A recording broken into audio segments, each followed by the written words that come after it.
Today, we're going to talk about a common issue that many PlayStation 4 users encounter, the dreaded error code CE-34544-0. This error occurs when the information required to start an application on your PS4 cannot be found. It can be frustrating, especially when you're eager to dive into your favorite games or apps.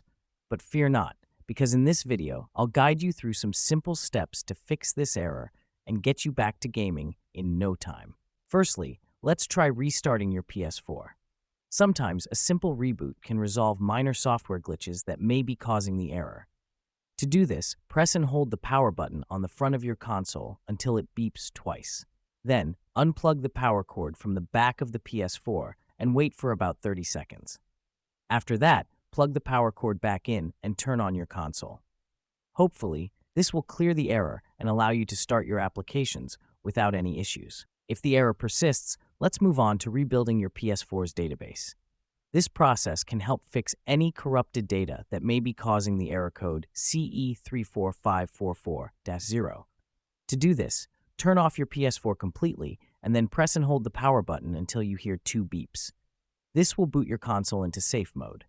Connect your controller to the PS4 using a USB cable and select the Rebuild Database option from the Safe Mode menu. Be patient, as this process may take some time.